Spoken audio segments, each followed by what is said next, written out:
Cheers, guys. Epix 911, welcome to the Elitist Geek VR news for August 16th in yet another action-packed VR news day. And that should really come as no surprise. We are pretty much at the tail end of the summer holidays.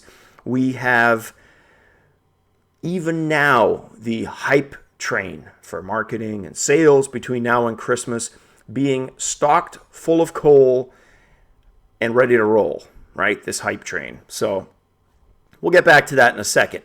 The first little thing that I want to talk about is the Oculus crafted Samsung Gear VR device. How's that for a mouthful, right? If you give it its kind of whole full name with everybody who's involved in it. The reason I returned it, if I talked about this a couple of days ago, forgive me. I don't remember doing that. But yeah, I brought it back. And it wasn't because I was disappointed with the device. Actually, the opposite of that. I made a decision after a week of owning it that, look, the primary reason for me to have this device is as a virtual reality other than gaming media device, right? As soon as I made that decision, because ultimately it wasn't the greater field of view, it's big whopping 5 degrees, right? It wasn't the color, it was comfort. And if every review has one thing in common about the Gear VR, this newer model, is that the newer one is by magnitudes more comfortable. So pretty much did it for me. And I hate being the scummy guy who returns stuff, right? You know, they'll buy something from Home Depot, do a move or a gardening project, and then return it when they're done with said gardening project, right?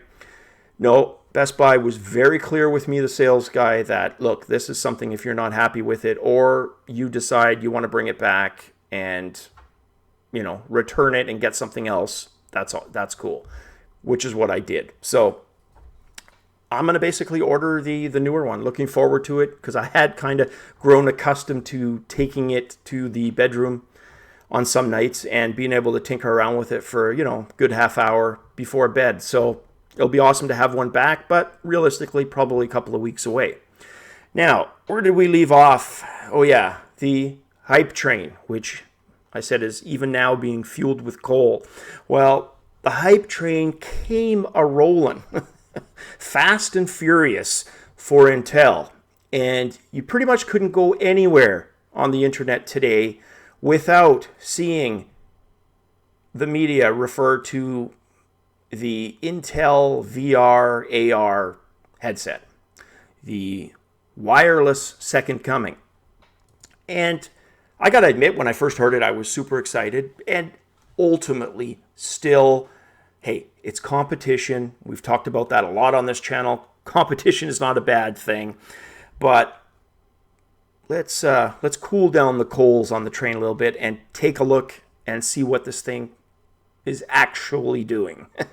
And if you've watched the Intel presentation, CEO was there, and I think one of his senior technical people or salespeople, who knows, marketing person. But anyways, the point being that they haven't released any specs for this thing, right? So what we hear is it's wireless. And he was quick to point out in the demonstration, this engineer or sales guy, that the tether that he was using was strictly to relay to the big screen for the audience, right?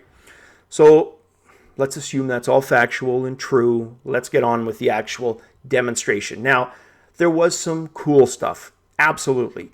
The blending of augmented with virtual reality was pretty cool. Having 5-finger tracking, awesome. To be able to have your own hands go in there. Although the digital stitching that they used was very rough, it looked really bad. Like, it would, put it this way, it would be so jarring in an actual video game that it would become comical and would absolutely destroy immersion. So, for the love of all that is holy Intel, I'm pretty sure you guys are still working on that. So, if you're not, and you happen to see this, please keep working on it because it's cool. It's great. But it's not what I would want to see if I was in-game, right? And so it had some fantastic augmented capabilities. But let's talk about the virtual reality, because this thing is being dubbed as a virtual reality device. And we've had the discussion here on this channel about augmented and virtual and two separate things. And we hate when the media kind of lumps them together and assumes because, you know, that's going to happen, right? No. Let's talk about what we actually saw on that video. And what we saw was a virtual reality set, okay, with a extremely low polygon count. And there could be all kinds of reasons for that.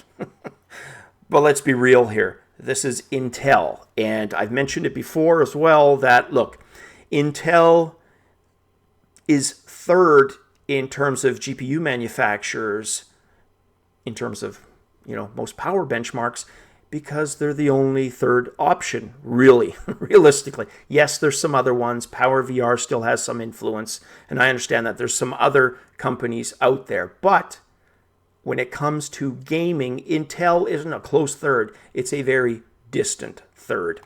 And that was very clear. If you were being honest, looking at that video, you would recognize, well, hopefully you would, that the polygon count and texturing were extremely low. Now, that could have been done for latency, right? Reasons. And what would be probably one of the biggest forms of latency? The fact that it's freaking wireless. That would be probably numero uno. So pair that with the fact that, look, they haven't been stellar in GPU performance, right? And they're basically saying you don't need a computer.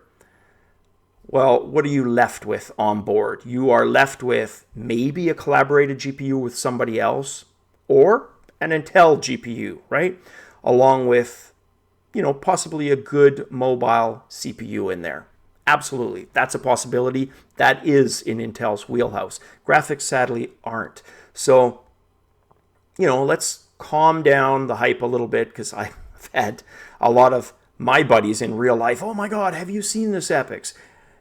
Yes, but look at it again with this in mind, I told them. Look at the polys, look at the texture, study it. What do you see? Put a year to that. Be honest and put a year to it. And if I'm being completely honest with myself, what I saw was Half-Life 2 era, maybe even a little bit rougher. Not quite Matrox Mystique, right? Granted, the resolution was there, but let's just say it was pretty damn primitive. So, hey, it's still competition, it's innovation, it's moving things forward, but let's just be realistic about what it actually is, right? And a lot of stuff, spec-wise, is still under wraps, and they're not going to release that, Intel is, until later this year. So let's wait and see before we pass the final judgment. So even though I sound like I'm super condemning, I'm just trying to be real with regards to the graphics, right? And there, like I said, there could have been reasons, even just for the demo, they didn't want it to look laggy and stuttery, why they chose that, okay? And finally, the last point on that, even the hand in the technology, as cool as I found it, he had trouble hitting the actual switch, right? Now, that could have been nerves, it could have been just because it's rough code, right? But again, let's wait and see and revisit it, right? It could be awesome. It could be. Now, next story, again, and like I said, when the hype train is in full effect, this thing barrels through cities, continents at blinding speed. And Nvidia, sure enough, took control of the hype train for just a little bit for their mobile GPU announcement today. Now, for anybody who hasn't seen it, I'll have links in the description below per usual, but essentially they are mobile versions of the 1060, 1070, and the 1080. A bit of a doozy, quick sip on this one, guys. So, the startling part of that, and I was fine up until this point, reading this, researching it, until the claim that it's within 10% of their desktop GPUs. All right, remember that fact, guys, because we're going to revisit that in a second. So, anyways, there's no denying these things aren't awesome, but there were also some leaked benchmarks, right? And look, there's always going to be advancement, but like I said a couple of weeks ago, mobile GPUs are in orders of magnitude less powerful than their desktop counterparts model to model, right? If you compare the 970M with the straight desktop 970, it's not even close. It's butchery. It's absolute demolition, right? Same thing with these cards.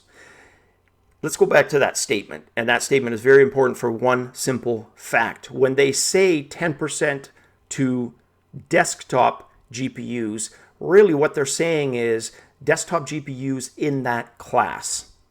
And what they're ultimately talking about are the 970s and the 980s, not the 1060s, 70s, 80s desktop PASCAL cards, right?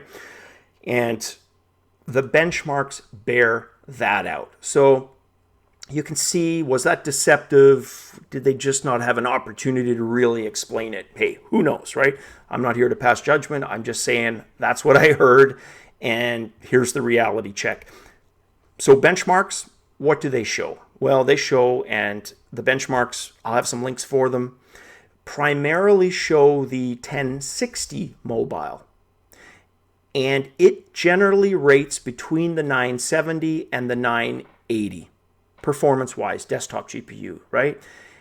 And in other benchmarks that they've released, it performs just under those. So take from that what you will, but basically those laptops are offering you an entry-level VR capability. And that's not bad. That's fine, right?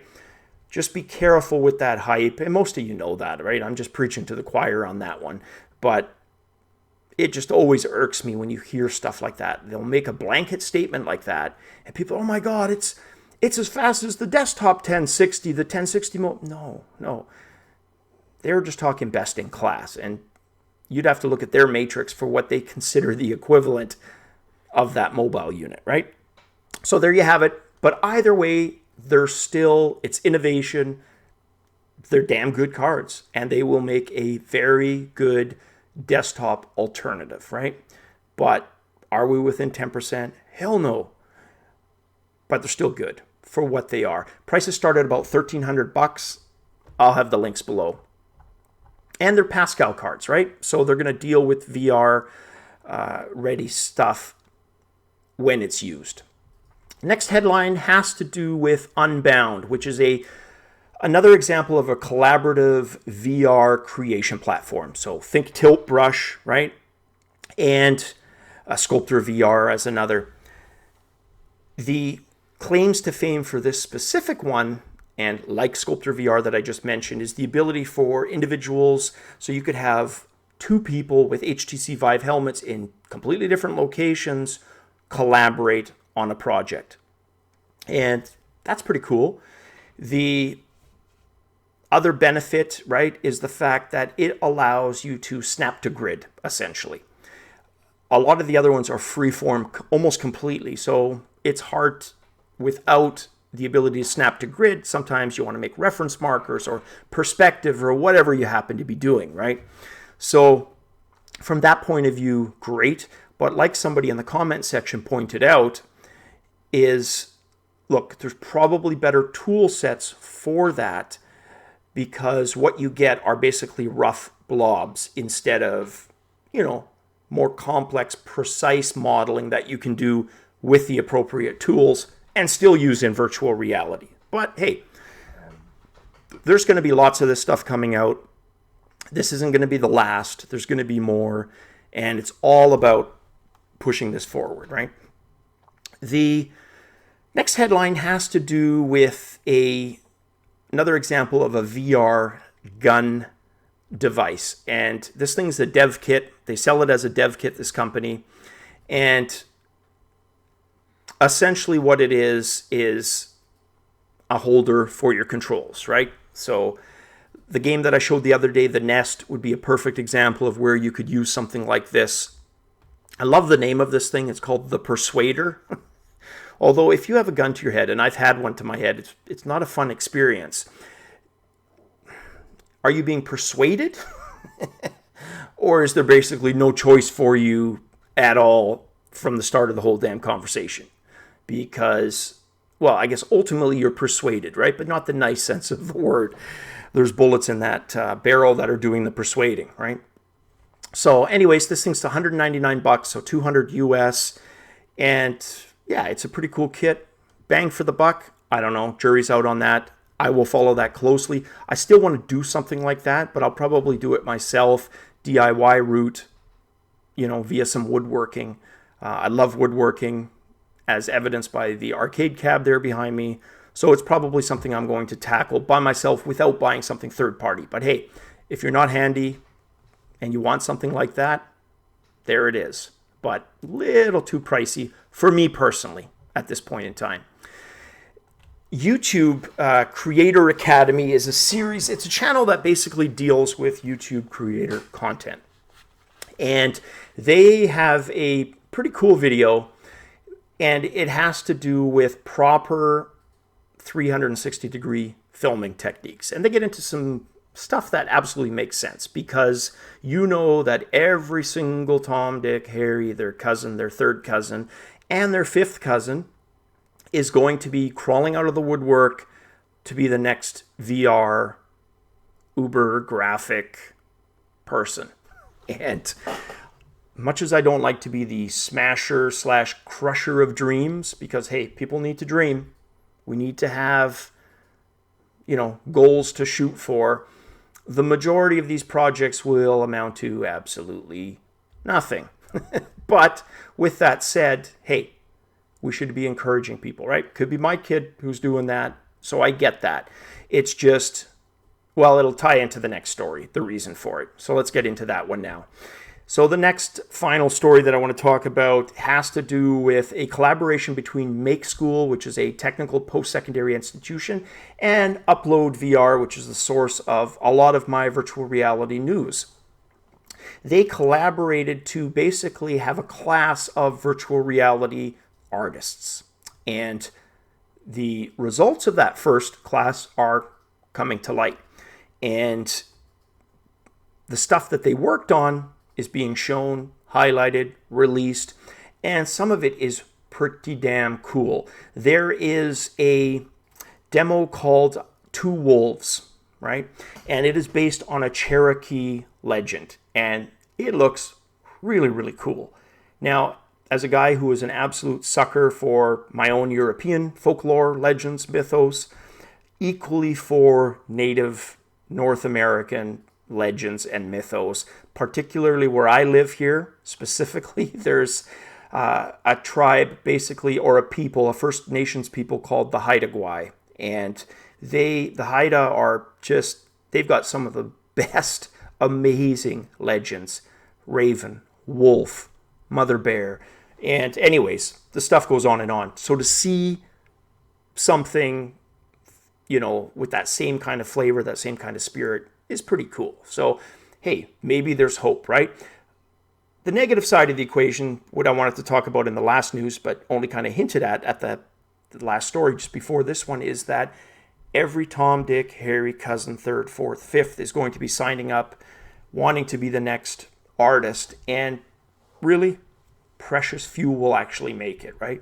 That doesn't mean they give up hope, that they throw away their dreams. Hell no. Try, right?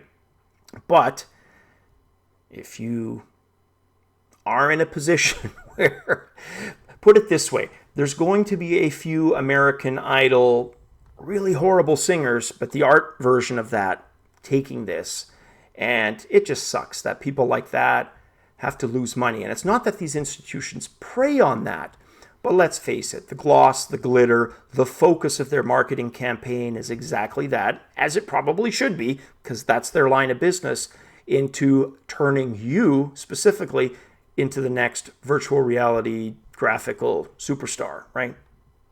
So I hate to see people throw money at stuff like that, right? And I'm not going to pick on famous people and their schools, but a few of those never survived, and they never survived for a reason. But hey, like I said, they came up with some really cool projects. I will have them in the link below. Actually, the other one that I wanted to talk about was Bender, which is about using elemental rock forces. This project that they worked on. And then the last one has to do with an astronaut. It's called The Journey Home. Basically lost in space and experiencing memories from his past, right? Sounded really cool. I'm going to be looking into that stuff, and hey, maybe one of these individuals is going to create that killer app, and that can only be a cool thing, right? So there you have it, guys. That's it for the news. As always, cheers, and we will see you on the flip side.